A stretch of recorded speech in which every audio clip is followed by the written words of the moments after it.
አከላለልን በተመለከተ የንጉሱን ደርግ ከቀየረ፣ የደርግን ህወሓት ከቀየረ የህወሓትን የጠቅላይ ሚኒስትራዊ መንግስት የማይቀይርበት ምን ምድራዊ ምክንያት አለ? ደርግ የከለለው ትክክል የማይሆንበት፣ ህወሓት የከለለው የእግዚአብሔር መስመር የሚሆንበት ምን የተለየ መብትና ስልጣን ስላለው ቲፒኤልኤፍ የፌዴራሉ ግዛት የፌዴራሉ መንግስት ክልሎችን እንደገና ቁጥራቸውን የመጨመር የማስፋት የመቀነስ የመለወጥ ስልጣንና መብት አለው።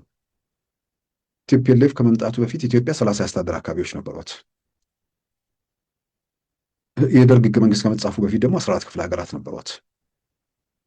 በ14ቱ ክፍለ ሀገራትም በ25 የአስተዳደር አካባቢዎችና በ5 ራስ ገዞችም አሁን ቲፒኤልኤፍ የከለላቸው ቦታዎች በተለይ ምንድነው ሉዓላዊ ግዛት የሚላቸው ቦታዎች በገመድር፣ የጎንደር፣ የወሎ ክፍለ ሀገር ውስጥ የነበሩ ቦታዎች ናቸው። በኢትዮጵያ በነበሩት መንግስታት አንድ አድዋ ጫፍ ያለ ሰው በገመድርም ይሁን ወሎም ይሁን ሀገር ሆኖ መብት አለው። ቲፒኤልኤፍ መጣ። የመጀመሪያ ያደረገው ቁጥር ሰጠ፣ ለማለማመድ ማለት ነው። ክልል 1፣ ክልል 2፣ ክልል 3 ተባለና 14 ድረስ ሄደ። ክልል 1፣ ክልል 2 እንዲህ እያለ ቀጠለ። ከሽግግር መንግስቱ ሲያበቃ ክልሎቹ ስም ተሰጣቸው። ክልሎቹ መጀመሪያ ቁጥር ሲሰጣቸው ክልል 1 ከወሎ እነ ራያን፣ ከጎንደር እነ ወልቃይትን ወሰደና ክልል 1 ሆነ። የሽግግሩ ጊዜ ሲያበቃ ያ ክልል 1 ትግራይ ሆነ። ከዛን ጊዜ ጀምሮ ድምፃቸውን የሚያሰሙ የሚጮሁ አድማጭ ያጡ ያኔ በነበሩ መጽሔቶች ላይ በአደባባይ የሚያስተጋቡ ከፋኝ ብለው እኮ ሲታኮሱ የነበሩ ብዙ ነገር ሲደረግ ነበር። የሚችሉ ተዋጉ፣ እስከሚችሉ ድረስ ሞከሩ፣ ወደ ሱዳን ተሰደዱ፣ ከዛ በዓለም ላይ ተበተኑ። አሁን አስገራሚው ነገር ኢትዮጵያ ውስጥ የሀገሪቱ የተከለለችባት መንገድ እንዲሁ እየሰፋ እየጠበበ መንግስታት በራሳቸው መንገድ ለአስተዳደር ያመቸናል በሚሉ ሲያደርጉ ቆዩ። ህወሓት መጣና እሱም አከለለ። እዛ ላይ አከላሉ ጥያቄ ተነሳ። ምናልባት ክልል 1 ከሚለው ወቅት ከተነሳው ይልቅ ትግራይ የሚል ነገር ሲመጣ የተነሳው ጥያቄ በረታል። ለምን ሌላኛው ጎንደር ሆኖ አልቀጠለም፣ አማራ ነው የሆነው። ስለዚህ ጎንደሬዎችን ወደ አማራና ወደ ትግራይ ከፈላችኋቸው የሚል ተቃውሞ ጭምር ነው በተለይ በወልቃይት አካባቢ መጀመሪያ ላይ የተመጣው። በዛ መልክ እነሱ ከልለው ጥያቄ ሲነሳ ነበር፣ ተቃውሞ ሲቀርብ ነበር። መጨረሻ ላይ ኢትዮጵያ ውስጥ የተደረገው አመፅ አንዱ ከወልቃይት ጋር በተያዘ ነገር አይደለም። የ2008 የጎንደሩ አመፅ ወልቃይትን መሰረት ያደረገ ነገር አለ እንዴ?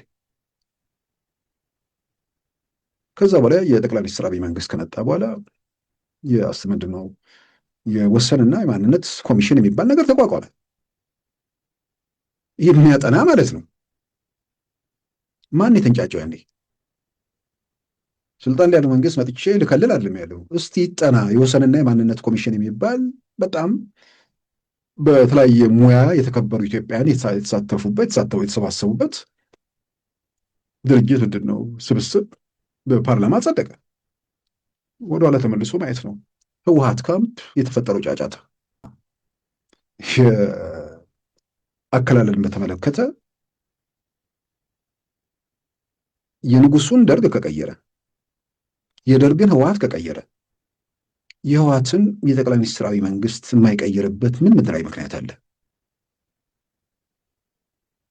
ደርግ የከለለው ትክክል የማይሆንበት፣ ህወሓት የከለለው የእግዚአብሔር መስመር የሚሆንበት ምን የተለየ መብትና ስልጣን ስላለው ቲፒኤልኤፍ?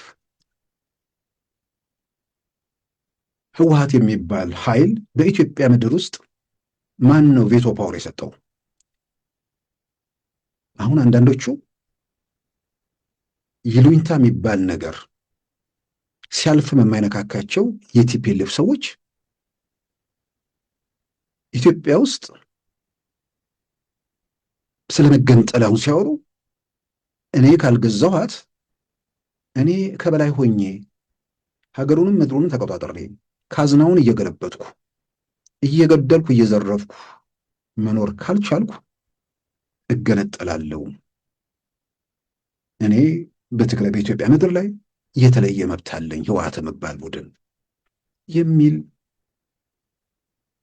ወደ ህመምተኝነት የተሸጋገረ ጤናቸው አጠራጣሪ የሆኑ ሰዎች ስለ ራሳቸው እኩሎ ራሳቸው አንደበት ቢናገሩ ጥሩ ነው። እዛ ውስጥ የትግራይ ህዝብ ይጨምሩታል።